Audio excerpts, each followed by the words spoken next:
Oh, let's go then. All right. Didn't start, so we just said hello. How's Saturday?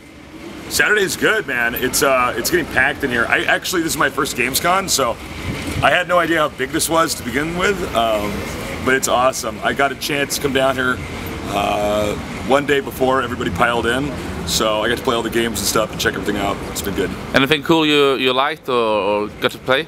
I'm interested in the new Metal Gear game. Actually, there's so many games I've lost count, but yeah, I got a bunch of games. There was one game that was kind of like Wing Commander, and now I'm forgetting the name, but I'll ask Dan about it later. It looks pretty cool. It's one of your favorites for all time, Wing Commander? You know, they don't make enough games like that anymore, so I thought try something else like that. Or you know, X-Wing vs TIE Fighter. Yeah, of course. And stuff like that. So I was like, it's a new one of those. Cool. Yeah. So is this your first time in Germany at a big convention like this? You haven't been to CeBIT? I haven't been to CeBIT. I did WCG out here, but WCG is pretty small compared to something like this. But yeah, it's my second time in Cologne. I've only been to Cologne in Germany, but I love it. All right. And how's working with ESL? That's the first time too for you in Extreme Masters? No, I've worked with ESL off and on. I've always had a good relationship with them. It's great to be down here working with Carmack. He's really good at what he does. And actually, this event's been pretty smooth. Not a lot of hiccups. Yeah, it seems like more or less not all the games are streamed, but you don't have double streams, right? You just have one, so every second game you stream or cast? We have one stream here this time, so it's different from like an MLG, but I almost prefer it that way because there's less chaos. You know, at some of these events you have like 6 streams going on. Yeah. I feel like that can damage and hamper the production. Plus, for me, when I watch a tournament, I'll just watch whatever game they put on. You can follow the story easier. Yeah, I want to follow the story in a much easier fashion, because when I'm actually like at home watching an esports event, I'm usually like, you know, cleaning my house or, you know, doing other shit. So for me, I'll just leave something like that on. And yeah, for production, I think it's smoother. So one stream, but it's going well. About the tournament and the players, anyone who has been on like a dark horse or upset games, or? You know, Cass has been playing really well. I was really impressed by him. Supernova's been kicking ass too. You know, other than that, I've casted so many of these players already, especially the Korean ones, which is mostly what they're putting on the stage. That I guess same as usual. Few players playing better than normal. All right. Looking at the stage of StarCraft 2 now, we have some months until the Heart of the Storm. We don't know when it will come, but of course it's going to be a big impact. But how do you see the progress now for players and teams? We've seen a lot of changes within Koreans going to Western teams, and now we have the Brutal players coming in with Kespa and the Kespa teams. Like, how do you see it the industry at the moment? Is it a lot of development, or do you see it stabilizing?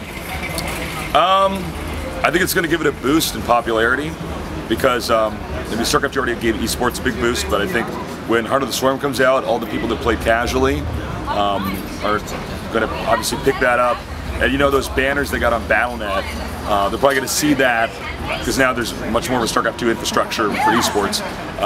People are going to see that, probably click on that, so we should get a bunch more new viewers. As far as teams go, I don't think there's going to be too many changes. I think it's pretty much already all set up. What's your impression at the moment in the Kespa and GAM? Some of the players, I think the Kespa players only play Kespa tournaments, but the GAM players play both. Or how is it developing in Korea at the moment for the players? You know, the good thing is there's more leagues now, and more leagues just is better for players, in my opinion. I don't know exactly. I've actually been out of the country for like 2 weeks still, and I'm going to be here for another week, so I haven't been able to see too many changes. I know, I guess the Kespa players beat the GAM players in the matches they had, so that's really interesting. I didn't expect it to be that one-sided. You know, with Korea, it's hard to predict. There's a lot of the decisions that are made there are sort of above the clouds. Yeah. For somebody like me, I'm just casting, so we'll have to see. Do you think it would be possible that you will work both for OGN and GAM, or are you going to stick for GAM for the upcoming year? I don't think it's possible for me to work for both. I mean, they're basically competitors. So, obviously I'm going to be with GAM, you know, casting with GAM. You also worked a lot, like casting so many events, WCS all over the world almost, and then also a lot of MLG events. Kespa and MLG has partnership, and we have seen IPL and GAM having a partnership. Does that affect you, or can you just go as a free agent abroad? Oh, I mean, I'm pretty much free agent. I mean, I'm a free agent in Korea as well, but I mean, if I'm going to work with Golem, I can't just go over, and work with on GameNet at the same time or something like that. But as far as the international scene goes, granted, in a way, I guess they compete with each other to some degree. I can go wherever I want. It doesn't. Their competitiveness, and it's not like a vicious competitiveness. It's just by nature they're all businesses. I can go wherever I want. Talking about agency, you signed with EMG. Yeah, that's what they call it. Yeah.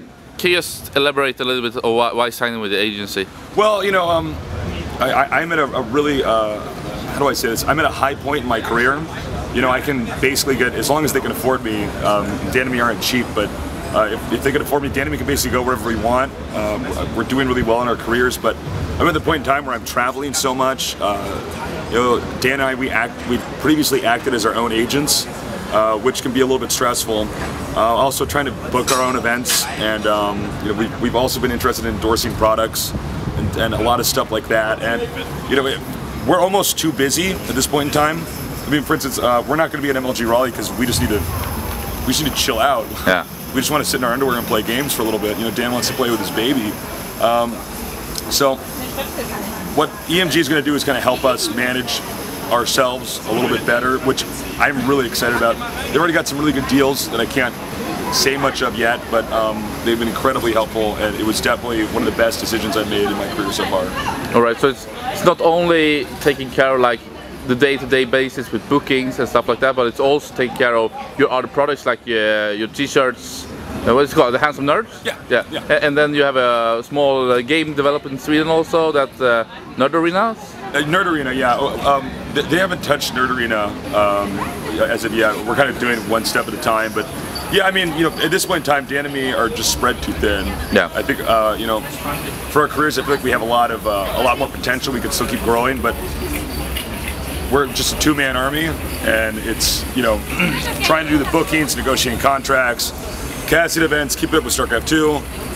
What I want to do is commentate StarCraft and not have to worry so much about other stuff.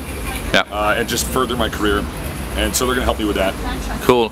Also with the EMG, is that, do you want to have possibilities to do other things than just commentate StarCraft, like maybe go to companies to speak about esports, and maybe doing exactly. like hosting for other things also? Yeah, exactly. Or maybe even commentate other games if I can. I mean, I'm one of these guys. I play a ton of different games.